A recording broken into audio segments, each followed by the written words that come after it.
Act 2. The Professor. Analyze this as historical data.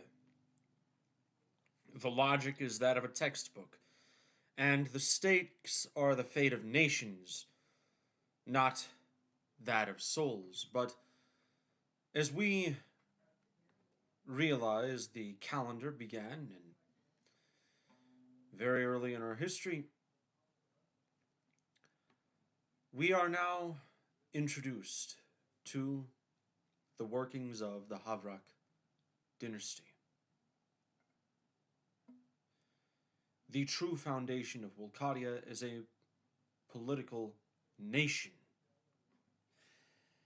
This is perhaps the most exoteric act, at least the most level 1 act that we can possibly go into for a long while. Now, this act will be fairly long, don't worry.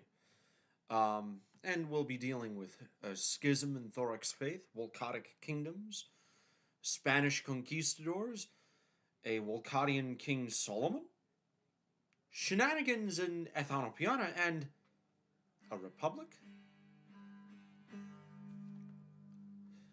Now, let us be introduced to the world in the year 1395. Simply as a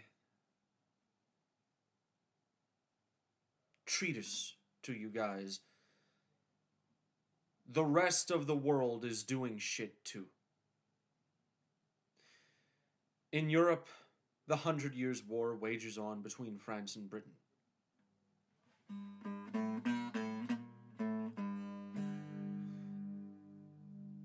Our king went forth from Normandy. This starts before Joan of Arc and her salvation of the land. Meanwhile, the Ming Dynasty rises in China, sending out its first treasure fleets throughout the world. The Islamic world was ruptured by the rise of Tamerlane, sacking Baghdad, while the Ottoman Empire besieged Constantinople. The Aztec Empire has yet to be found, while the Inca remained in their early formative period, and in Korea, the Joseon dynasty begun. A dynasty that in our world, in real life, ended around 1905, and in this world still lasts throughout most of Korean history. Now we greet a map of North America in 1395. So here we witness the Govorite kingdom, the Proto-Govorites, the Proto-Wolcadians over here, the Wolcadic kingdoms, the Nafsirians, and the Jotanese. So we return to the exoteric, and in this return we witness the glories of early modern Wolcadia. But starting here, Wolcadia was rather decentralized, with every kingdom treating the Havrak similar to how most Catholics treat the Holy Roman Empire during its height. Not that high. Still, Nesulvan did his best to foster unity in the Wolcadian nation. Now, Koronis became a massive city of the arts, while many within the old kingdom of Havrak moved to old Nashkraltu lands, but King Nesulvan's primary goal was to ensure that all kings and chiefs were loyal and willing to pay tribute. The first demand was clear. All rulers convert to Thorax faith and swear loyalty to him.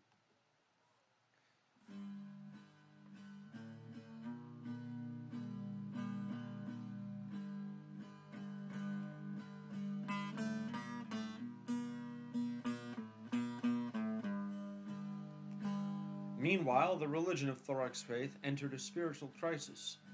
Upon unifying Wolcadia in 1395, Nesulvan created a knightly order to lead all Thorakians in religious matters and choose new kings, but under the guidance of Drakio, The dragon who saved Wolcadia, Nesulvad's primary role was to decrease the power of all future monarchs in spiritual matters. Between the fall of Udzalav and unification of Wolcadia, many Thracian schools were established, and they cared deeply about the Thracian religion, but they followed many traditions that were not meant to be binding.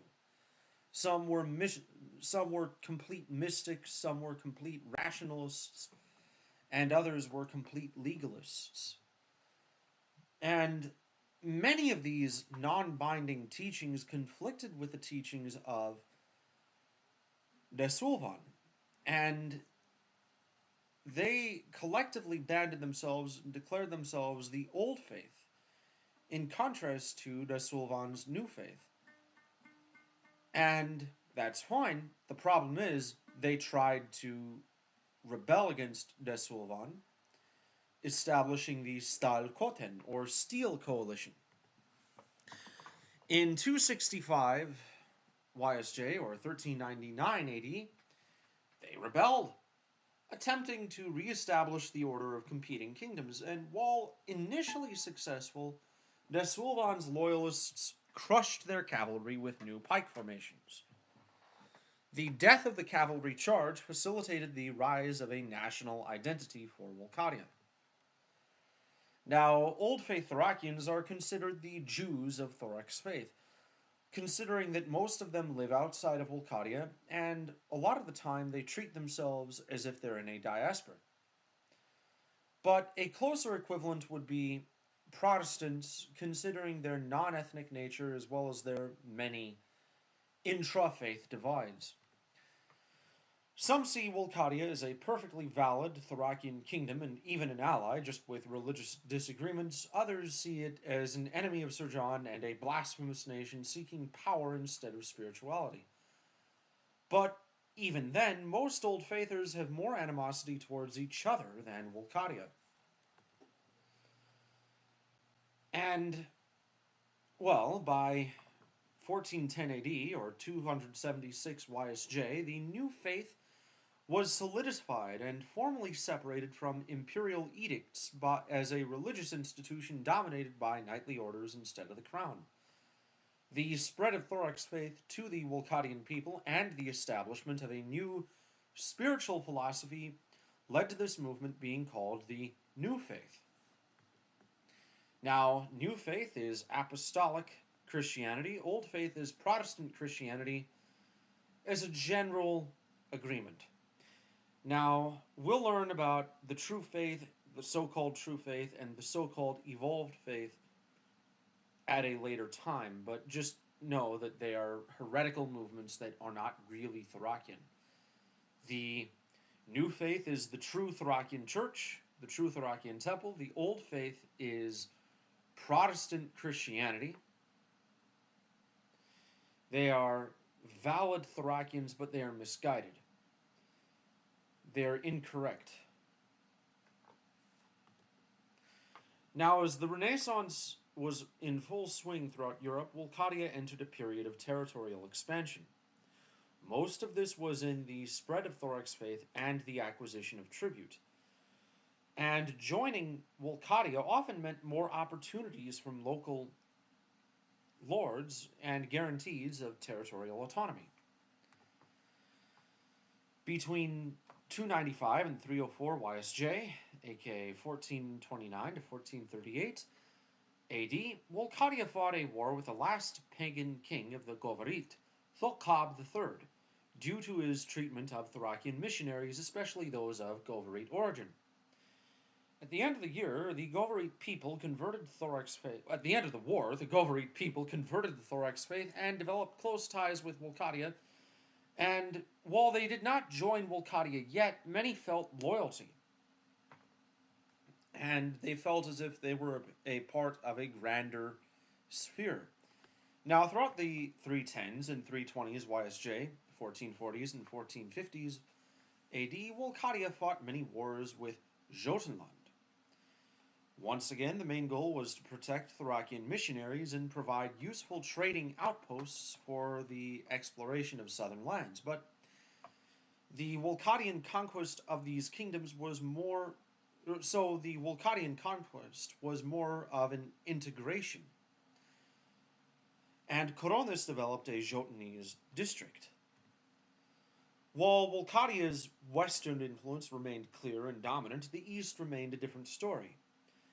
Many of these eastern kingdoms were established by pioneering nobles who didn't want to convert to new faith Thorax faith and local tribes, and as long as they did not persecute and paid modest tributes, they were independent. These are what are known as Wolcadic kingdoms. But this whole thing changed in 1492 with the arrival of Christopher Columbus to the New World.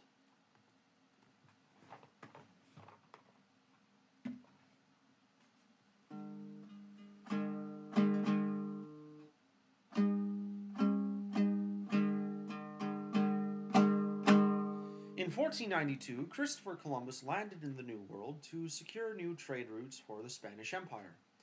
Wolcadian scouts witnessed the Spanish and were impressed by their many exploits, but the fear of many Wolcadians that the Catholic menace in Europe was prepared to conquer Thracian land for the second time was confirmed. The time for vigilance became nigh.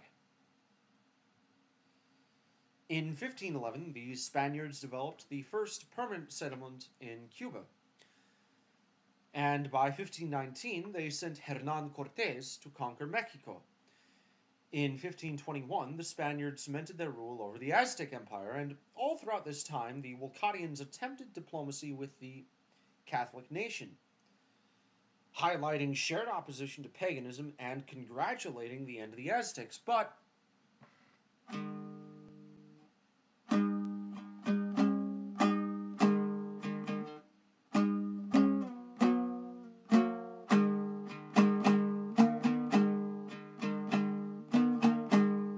the Spanish Empire wishes peace and diplomacy with the Olcotian peoples.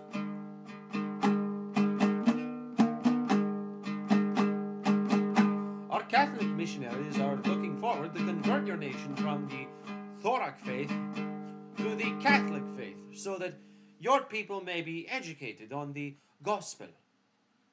That was the official Spanish reaction to the Wolcadians, but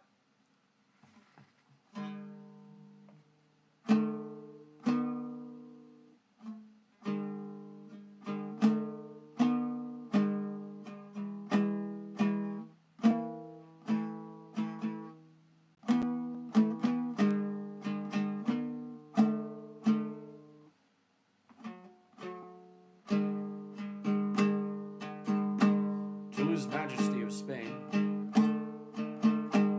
we appreciate your conquests of the barbaric Aztec people, but ask a simple question about your faith. Is it true that within your church men drink the blood and eat the flesh of your God while calling it a miracle? Is this not cannibalism or human sacrifice? And so the Spaniards gathered their armies, leading to the Spanish-Wolcadian War. On April 1st, 400 YSJ, 1534 AD, the Spanish sent an armada to conquer Wolcadia and convert it to Christianity under Cortés. Their most prominent asset wasn't their warriors, but their preachers, who attempted to turn local Wolcadian noblewomen against the rule of Coronis for the rule of Spain. Initially, these Spanish made great success in their endeavors, conquering many southern territories due to their gunpowder, which Wolcadia lacked. 10 Wolcadian armies were sent to oppose them, and each of them was crushed. And by the fall, Hernan Cortés ordered a northern expedition, believing he could conquer Coronis. The problem is, the Spanish invaders could not withstand the bleak cold and heavy snowfall of northern Wolcadia's winter. With the capture of a few conquistadors, Wolcadians were able to reverse engineer Spanish gunpowder. And by the end of the year, the Spanish progress was undone, and Wolcadia achieved peace with the invaders. The treaty was signed by the Spanish king, Pope, and the King of Wolcadia, Missionaries were permitted, but the Wolcadians would remain a mediator between inter-European colonial affairs if they stopped expanding. Trade would never be blocked between both parties. Now, upon achieving peace with Spain in 1400, not 1400, 400 YSJ, or 1534 AD, King Solomon, aka Zal, of Wolcadia was not finished with serving and improving his country. Working with Ivo Coluz, a famed architect and writer, he has commissioned the Vilkskritt, simplifying the old writing system from a complex logography to an alphabet. Later on, this writing system spread throughout various minorities, used by more than most Wolcadians. Zal's greatest achievement was the establishment of a new capital city for his people known as Japitalu. Perched in the center of a river, it became a merchant center throughout the kingdom. But he refused to allow the imperial knights to move from Koronis to Japitalu, ensuring they would remain a purely religious order and giving the nation a center of piety. Now we enter Ethanopianan shenanigans. The first Wolcadian colonies in Ethanopiana were actually those of the Govarit, not Wolcadia proper.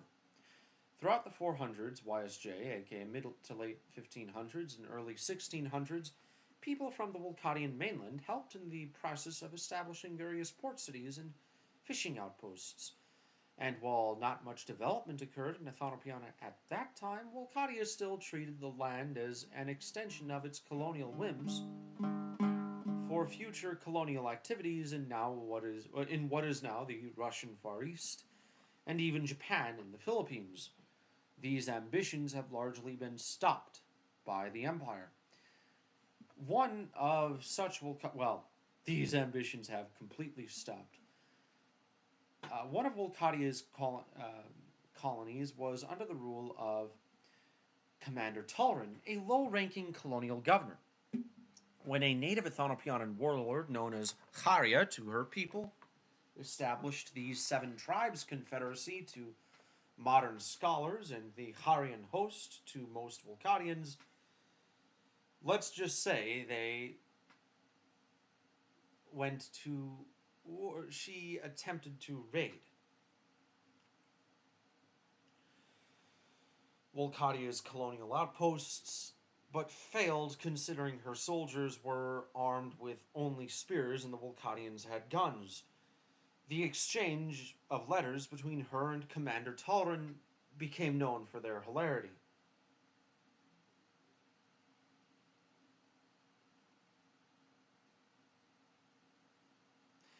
And let me read to you these letters. It was a quiet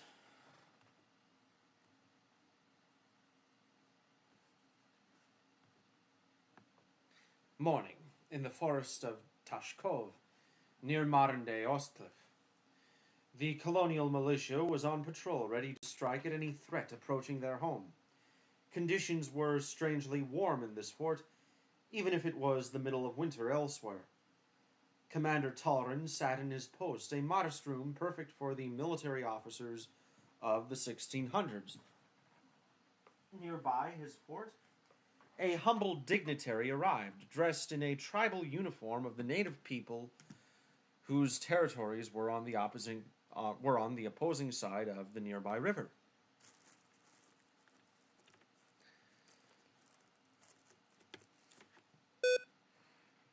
The natives have been getting uppity lately, Commander Tulrin said to his wife, herself a native from a faraway land. Indeed they have, but I believe in you. You've led your people before, and they are willing to die for you. All right. I'd better attend to the dignitary then. Commander Tulrin approached the outside of the fort, receiving a letter from the dignitary written in near-perfect Wolcadian. And this was the letter from Haria. Commander Tulrin, you speak to Haria. I am leader of the 7 tribes, chief warlord of the Taha, Escata, Ihurlo, Lohar, Bashi, Bajo, and Abajo peoples. I carry the sacred torch of my ancestors, remaining untamed in the eternal wilderness beyond me. I am an acclaimed warrior, beating many men twice my size, strength, and smarts in the name of the eternal fires of Khotiral herself. My army consists of wolves, eagles, bears, and fire spirits, capable of eliminating the enemies of the 7 tribes and restoring us to our celestial destinies. I command you, Talrin, my subject and inferior, to bow before me and leave our land, for you and your empire are to remain powerful elsewhere, and for your priests to pray to the 7 gods of snow and heat. Only then will I show you mercy. Talrin himself proceeded to write a separate letter himself, responding to Queen Haria. He was a man of war, not literature, but he did his best to show the reaction of the Wolcadian garrison. In his fanciest of writings, he ensured that the script was surrounded by small flowers and spears, as if he was citing it to an empress. However, the letter was short, as Commander Talrin wrote only this.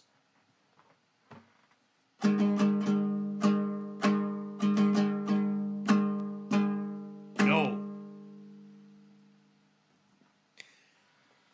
And of course, you dare mock me with simple wording.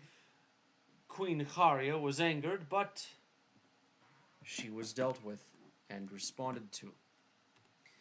But now we enter the worst period of Wolcadian history, with the reign of Queen Ignia. Queen Ignia, also known as Akna in Wolcadian, was the only woman to be Wolcadia's monarch. Crowned in 550 YSJ or 1684, she had an affair with a Portuguese merchant named Gaspar de Ayala. De Ayala betrayed her and turned Wolcadia into a commonwealth. And this was the first Wolcadian non-monarchist state, but unfortunately not the last. And of course we see the flag here of the Wolcadian Commonwealth.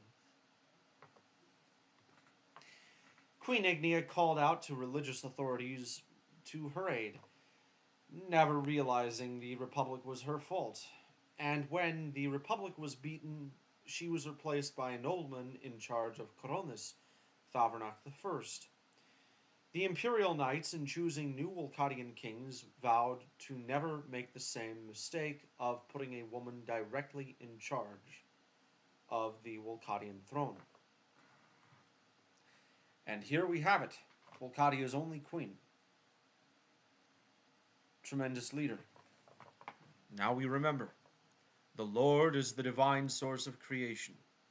He who is beyond all is beyond all, the honored, blessed, and great, most powerful, most beautiful, most righteous, and most wise.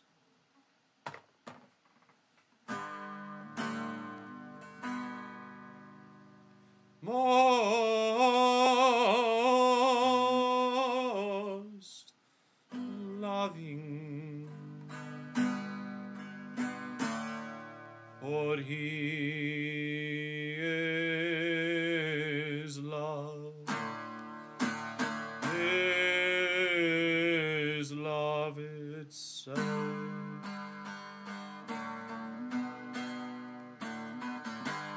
Amen.